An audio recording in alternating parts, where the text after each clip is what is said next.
दुनिया को आज हम ये पैगाम देना चाह रहे थे कि हमने पिछले 8 मंथ से, बल्कि 8 मंथ से भी ज़्यादा का टाइम हो गया है कि पाकिस्तान और पूरी दुनिया इस चीज़ को देख रही थी कि कश्मीर के अंदर एक कर्फ्यू लगा हुआ था। और वो खुद साख्ता कर्फ्यू नहीं था, वो एक प्लानिंग के तहत लगाया गया था। और पूरी दुनिया ने देखा कि कश्मीर के अंदर जो कर्फ्यू था, उसके कर्फ्यू के बावजूद लोगों के घरों में घुसकर इंडियन आर्मी ने, RS के गुंडों ने छोटे छोटे मासूम बच्चों को वहाँ किस तरह उनके गलों को दर्द से अलग किया, छोटी छोटी मासूम बच्चियों को, कलियों को किस तरह मसमार किया। तो मैं आज पूरी दुनिया को बताना चाहता हूँ कि देखें, हम अपने पूरे इस वक्त जो है एक अल्लाह की अज़ाब में मुब्तला हो चुके हैं और अल्लाह की नाराज़गी में मुब्तला हो चुके हैं। और अब हमारे पास एक ही छुटकारा है कि हम उसके हल की तरफ जाएँ। एहतियाती तदाबीरें लाजम हैं, हम लोग उसे अपना रहे हैं और पुरमुआज़्ज़म मुआशरे जो है वो हुकूमत की गाइडलाइन जो होती है उसको मानकर दिखाते हैं कि हम पुरमुआज़्ज़म मुआशरे हैं।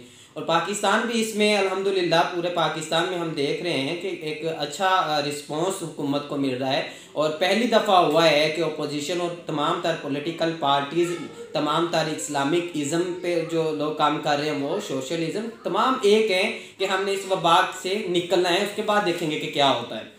तो देखें, इसका एक ही हल है कि हमें अपनी गलती को समझना चाहिए।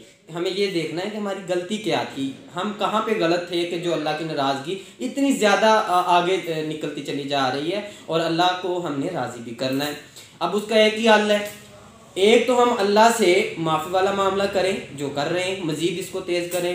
इस्तिग़फ़ार का वाला मामला, जिस तरह हमने अनाउंस भी किया था कि नमाज तौबा जुमा, अल्हम्दुलिल्लाह पूरे मुल्क में हमने देखा है कि आज जो नमाज इस्तिग़फ़ार पढ़ा गया, नमाज तौबा पढ़ा गया। तो अल्लाह रब्बुल इज़्ज़त हमें माफ़ी वाले मामले की तरफ जाएँ, क्योंकि अल्लाह की शान है, अल्लाह का नाम है माफ़ करना, अल्लाह की सिफ़त है माफ़ करना। और दूसरी, हम जो गलती कर रहे थे, हम जो इग्नोर कर रहे थे, हमने कश्मीर के इशू को इग्नोर किया। हमने कश्मीर की बच्ची शहीद होती थी, हमने कभी नहीं सोचा था कि वो मेरी बच्ची, हमने उस बच्चे को शहीद होते हुए कश्मीर के कभी नहीं सोचा था कि वो मेरा बच्चा है। हमने इस चीज़ को अब थोड़ा देखना है। ये वक्त ये नहीं है कि अब हम घरों में खामोशी से बैठ जाएं और तमाशा देखें। हम पे फ़र्ज़ है कि इस वक्त हमारे पास वक्त भी है। मैं तमाम पाकिस्तानियों और पूरी दुनिया के इंसानियत से दर्द रखने वाले और इंसानी दुनिया के साथ एक लगाव रखने वाले लोगों को पैगाम देता हूँ कि अब वक्त है कि कश्मीर काज पे हम सब मिलकर सोशल मीडिया के ज़रिए और तमाम ज़राए से आवाज़ उठाएं। और जो ये मोदी सरकार है, ये इतना मजबूर हो जाए, इतना इसके दुनिया इसके ऊपर इतना जो है वो वेला करे, इतना एहतजाज हो, सोशल मीडिया से हो, इलेक्ट्रॉनिक मीडिया से हो, प्रिंट मीडिया से हो, कि ये मजबूर हो जाए कि अपने फ़ैसलों पे नज़रसानी करे और अपने फ़ैसलों को वापस ले।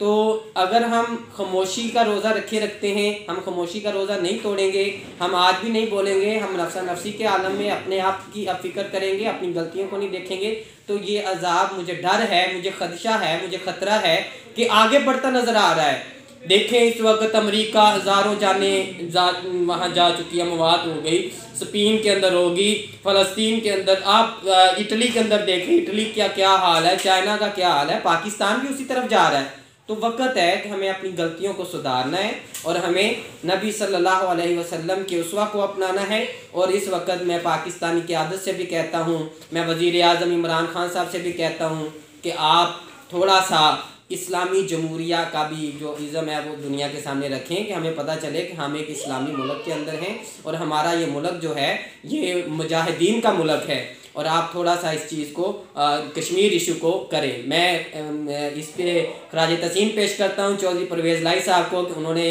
पिछले दिनों 1-2 दिन पहले मैं देख रहा था न्यूज़ चैनल पे कि ये चीज़ बावर करवाई है कौम को कि कश्मीर काज को जो हमने छोड़ा हुआ था या हमने सही से नहीं किया, वो हमारे ऊपर आज अल्लाह की नाराज़गी जो है बनी हुई है।